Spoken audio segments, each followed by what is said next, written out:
अस्सलामुअलैकुम viewers, welcome to holy Noor's world. आज मैं आपके साथ अपनी बहुत ही पुरानी रेसिपी शेयर करूंगी बिरयानी की। जब स्टार्टिंग में मुझे बिरयानी बनाना नहीं आती थी घर के मसालों से, तो मैं इस तरीके से बिरयानी बनाती थी और मेरी बिरयानी घर में सबको इतनी ज़्यादा पसंद थी कि मैं जब कभी शादी के बाद भी घर जाती थी ना, तो मेरे भाई फरमाइश करके मुझसे ही बिरयानी बनवाते थे। तो आज मैं आपके साथ अपनी बहुत आसान सी रेसिपी शेयर कर रही हूँ। बिरयानी मैं बना रही हूँ 1.25 किलो गोश्त और 1.25 किलो चावल की। इसके लिए मैंने पतीले में 1 कप भर के कुकिंग ऑयल लिया है और इसमें मैं कटी हुई प्याज शामिल कर रही हूँ। 5 बड़े साइज़ की प्याज़ें मैंने बिल्कुल बारीक बारीक काट के रखी हुई थी, जिसमें से मैंने तकरीबन सारी प्याज यहाँ पे शामिल कर दी है और एक हिस्सा प्याज मैंने बचा ली है, जिसे मैं बाद में इस्तेमाल करूँगी। आधा किलो चावल की बिरयानी बनाने के लिए मैं 2 बड़ी प्याज़ों का इस्तेमाल करती हूँ। ये 1.25 किलो चावल की बिरयानी बना रही हूँ, तो मैंने यहाँ पर 5 बड़ी प्याज़ों का इस्तेमाल किया है। प्याज को मैंने कर लिया है हल्का सुनहरा। अब इस स्टेज पे मैं इसमें शामिल करूँगी अदरक लहसुन का पेस्ट। अभी अभी बिल्कुल ताज़ा पेस्ट मैंने ये कूंडी में कूटा है मोटा मोटा सा, और ये तकरीबन 2 टेबल स्पून के करीब है। आप चाहें तो मशीन का पिसा हुआ अदरक लहसुन का पेस्ट भी इस्तेमाल कर सकते हैं। थोड़ा सा हम भूनेंगे अदरक लहसुन के पेस्ट को तकरीबन आधा मिनट के करीब, ताकि इसका कच्चापन ख़त्म हो जाए, और फिर हम इसमें गोश्त शामिल करेंगे। मैं डाल रही हूँ यहाँ पर हड्डी वाला गोश्त तकरीबन 1.25 किलो। ये बीफ है। आप चाहें तो मटन के साथ भी सेम रेसिपी फॉलो कर सकते हैं या फिर चिकन के साथ भी बना सकते हैं। बस फिर ये है कि कुकिंग टाइम जो है वो थोड़ा सा कम हो जाता है। अगर आप बीफ का इस्तेमाल कर रहे हैं तो गोश्त 1.5 से 2 घंटे में गल के तैयार होता है। मटन जो है वो 1 से 1.5 घंटे में गलता है, और चिकन तो आपकी आधा से पौन घंटे में बिल्कुल गलकर तैयार हो जाती है। गोश्त को अच्छे तरीके से तेल में फ्राई करने के बाद अब मैं इसमें बिरयानी मसाला शामिल करूंगी। आज मैं इस्तेमाल कर रही हूँ पैकेट का बिरयानी मसाला। अगर आप चाहें तो मेरे चैनल पर घर का बना हुआ बिरयानी मसाला भी देख सकते हैं कि मैंने किस तरीके से तैयार किया है, तो आप घर के बने हुए बिरयानी मसाले से भी रेसिपी ट्राई कर सकते हैं। ये बिरयानी मसाला मैंने फ़र्स्ट टाइम इस्तेमाल किया है। नेशनल का बिरयानी मसाला है। 3.5 कप चावल के लिए ये एक छोटा पैकेट इस्तेमाल होता है। मेरे पास जो है वो चावल तकरीबन 7 कप के बराबर है, तो मैं यहाँ पे 2 पैकेट का इस्तेमाल करूँगी, लेकिन दूसरा पैकेट मैंने पूरा नहीं डाला है, थोड़ा सा बचा कर रख लिया है, जिसका इस्तेमाल मैं बाद में करूँगी। ठीक है, तो यहाँ पर तकरीबन पौने 2 पैकेट मैंने यहाँ पे नेशनल के बम्बई बिरयानी मसाला के इस्तेमाल किए हैं। बिरयानी मसाला डालने के बाद मैंने इसमें 4 बड़े साइज़ के टमाटर काट के डाले हैं, 1 गिलास के करीब पानी डाला है। अब इसे मिक्स करके मैं पकने के लिए छोड़ दूंगी ढक्कन लगाकर। कोई आपने इसमें एक्स्ट्रा मसाले, कोई स्पाइसेस ऐड नहीं करने हैं, चूँकि हमने बिरयानी मसाले का इस्तेमाल किया है। अगर आप बिरयानी मसाला घर का बना हुआ देखना चाहते हैं तो मेरे चैनल पर रेसिपी मौजूद है। बाकी की बची हुई प्याज को मैं तलकर निकाल लूँगी और इसे हम इस्तेमाल करेंगे तह लगाते हुए। ठीक है, इसे हमने तल के अलहदा कर लिया है। आधा किलो आलू मैं उबाल रही हूँ जर्दे का रंग डालकर। आप चाहें तो नमक भी डाल सकते हैं, मैं बिना नमक के ही आलू उबालती हूँ हमेशा बिरयानी के लिए। 1.5 घंटा गुजर चुका है। अब हम देख लेते हैं कि कोरमा हमारा जो है वो तैयार हुआ है या नहीं। तो कोरमा हमारा बिल्कुल तैयार हो चुका है। मसाला अच्छे तरीके से यकजान हो चुका है, प्याज टमाटर सब घुल गया है, तेल अलहदा हो गया है। इस स्टेज पे मैं इसमें उबले हुए आलू शामिल कर रही हूँ। आप चाहें तो आलूओं को बगैर जर्दे का रंग के भी उबाल सकते हैं। जर्दे का रंग डाल के उबालने से थोड़ा सा जो बाज़ारी बिरयानी का जो अंदाज़ होता है, जो रंग होता है ना, वो आ जाता है।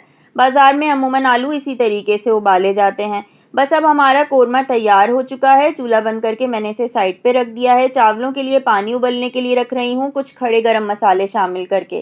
तेज़पात है, दालचीनी है, लौंगे हैं, बादियान का फूल है और थोड़ा सा सफ़ेद ज़ीरा है। अब इसमें जाएगा नमक। मैंने आपको बताया कि मैंने 1.25 किलो चावल जो है वो नापे हैं घर का जो छोटा नॉर्मल चाय का कप होता है ना, उससे, और वो तकरीबन 7 कप हैं। 7 कप के हिसाब से मैं इसमें नमक डालूंगी दुगना। 1 चाय के कप के लिए मैं 2 चाय के चम्मच नमक इस्तेमाल करती हूँ। तो चूँकि ये है 7 कप, तो 7 का डबल होता है 14। 14 चाय के चम्मच की जगह मैंने यहाँ पे 12 चाय के चम्मच डाले हैं। थोड़ा सा केवड़ा एसेंस डाला है और सिरका डाला है। केवड़ा एसेंस के चंद कतरे और सिरका तकरीबन 2 टेबल स्पून के करीब। जब तक ये पानी में उबाल आएगा, मैं आपको दिखा देती हूँ कि ये कोरमा मैंने साइड पे रख लिया है, ये तैयार हो चुका है। इसे मैं एक दफ़ा और गरम करूँगी तह लगाने से पहले।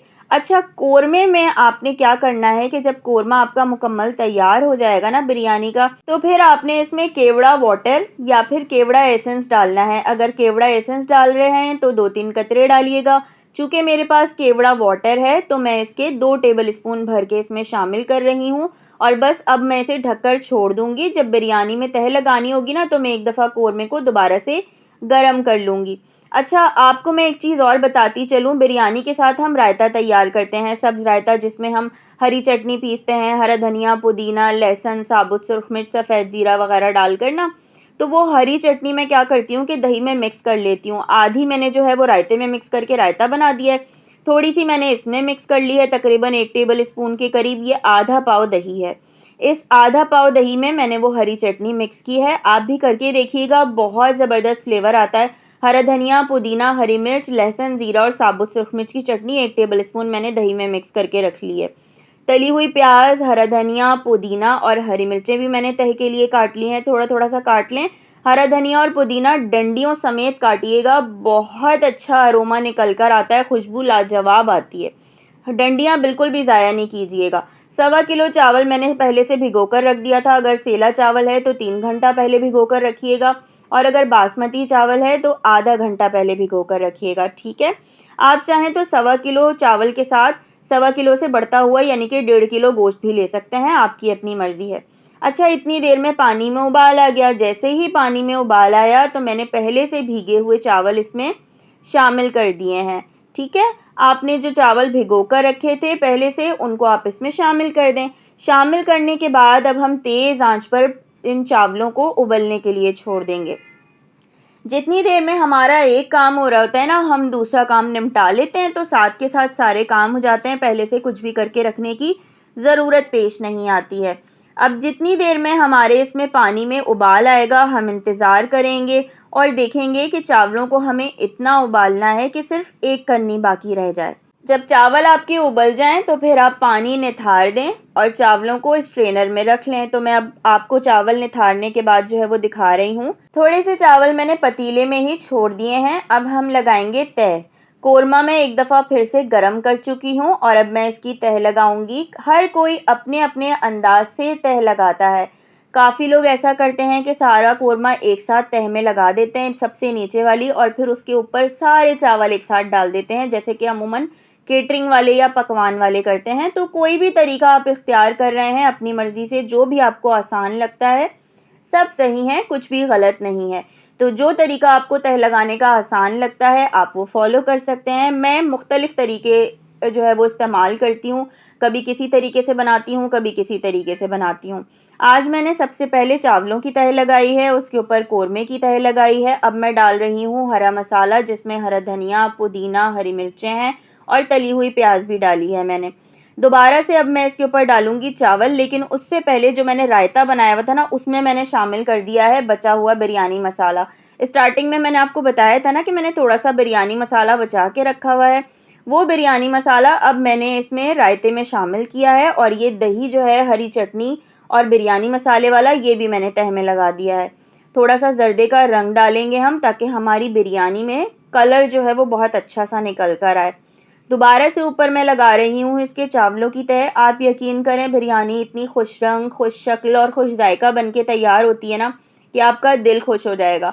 अब आप कहेंगे कि ये तो पैकेट की बिरयानी है, इसमें आपका क्या कमाल है? तो भाई, आप घर का बना हुआ बिरयानी मसाला भी डाल सकते हैं। और जैसे कि मैं आपको बता चुकी हूँ कि मैंने अपने चैनल के ऊपर घर के बने हुए बहुत ही ज़बरदस्त देगी बिरयानी मसाले की रेसिपी शेयर की हुई है, ऊपर स्क्रीन पे जिसका लिंक आपको नज़र आ रहा होगा। अगर आप चाहें तो जाके देख सकते हैं। ये बिरयानी मैं उन लोगों के लिए बना के तैयार कर रही हूँ कि जिन्हें घर के मसालों में तवाज़ुन नहीं रहता, या इतने सारे मसाले उन्हें याद नहीं रहते हैं, या घर में बहुत सारी चीज़ें अवेलेबल नहीं होती हैं और काफ़ी सारे लोग जो है वो रेडीमेड पैकेट्स का सहारा लेते हैं। तो आप अपने मनपसंद किसी भी ब्रांड का बिरयानी मसाला इस्तेमाल कर सकते हैं। मैं मोस्टली क्या करती हूँ कि शान का बिरयानी मसाला इस्तेमाल करती हूँ। ये आज फर्स्ट टाइम मैंने नेशनल का बिरयानी मसाला ट्राई किया था, बम्बई बिरयानी मसाला। इसकी मैंने काफ़ी ज़्यादा तारीफ़ सुनी थी फेसबुक के ऊपर। हमारा सोल सिस्टर पाकिस्तान का ग्रुप है एसएसपी का, जिसके ऊपर मैंने बड़ी तारीफ़ सुनी थी इस बिरयानी मसाले की, तो मैंने सोचा कि क्यों ना भई आज इसको भी जो है वो एक मौका दिया जाए। तो आज इस बिरयानी के साथ मैंने बिरयानी अपनी तैयार की है। अच्छा, तमाम तहें लगाने के बाद मैंने ऊपर से ज़र्दे का रंग दोबारा से डाला है कच्चा, और कुकिंग ऑयल डाला है। ये वही तेल है जिसमें मैंने प्याज फ्राई की थी। बस अब ढक्कन लगाकर मैंने तवा पहले से जो गरम किया हुआ था उसके ऊपर बिरयानी का अपना पतीला रख दिया है, ऊपर से वेट भी रख दिया है। अच्छा, शुरू में ना मैं 5 से 7 मिनट तेज़ आंच पर इसमें थोड़ा-सा ना स्टीम भरने तक जो है वो इसको पकाती हूँ, और जब इस तरीके से भाप इसमें भर जाती है ना, तो फिर मैं ढक्कन बंद करके और आंच बिल्कुल धीमी करके इसको तकरीबन 20 से 25 मिनट का दम देती हूँ। बहुत अच्छे तरीके से दम लगने के बाद ना बिरयानी हमारी बिल्कुल तैयार हो जाती है। जैसे कि अब आप देख सकते हैं कि बिरयानी हमारी बिल्कुल पककर तैयार हो चुकी है, और ये देखिए ज़रा आप इसकी रंगत चेक करें। एक-एक चावल का दाना बिल्कुल खिला हुआ है। आपकी मर्ज़ी है, आप चाहें तो इकट्ठे एक साथ तमाम बिरयानी को मिक्स कर सकते हैं या फिर इसी तरीके से निकाल सकते हैं, सबकी अपनी-अपनी पसंद होती है। कहीं सफ़ेद चावल, कहीं ज़र्दे का रंग, कहीं मसाले वाला जो है वो रंग। तो ये हमारी बिरयानी बिल्कुल बिल्कुल बनके तैयार हो चुकी है। रेसिपी ज़रूर ट्राई कीजिएगा, मुझे उम्मीद है कि आपको बहुत पसंद आने वाली है। बहुत आसान तरीके से मैंने कोशिश की है कि मैं आपको समझा सकूँ। फिर भी अगर कोई बात ऐसी है जो आपको समझ नहीं आई, तो कमेंट बॉक्स में कमेंट करके आप मुझसे सवाल कर सकते हैं। मैं इंशाल्लाह कोशिश करूँगी कि आपके हर मसले का हल आपको बता सकूँ। तो आपने ये रेसिपी ज़रूर ट्राई करनी है, और ट्राई करने के बाद मुझे फ़ीडबैक देना बिल्कुल ना भूलिएगा। जाने से पहले अगर आप नए हैं, नए देखने वाले हैं, तो मेरे चैनल को जल्दी से सब्सक्राइब कर दीजिए और बेल आइकन भी दबा दीजिए, ताकि आइंदा आने वाली मेरी तमाम रेसिपीज़ और तमाम वीडियोज़ आप सबसे पहले हासिल कर सकें। बाकी की तमाम बिरयानी मैंने मिक्स करके सर्व की थी। चलें जी, फिर मुलाकात करेंगे। अल्लाह हाफ़िज़।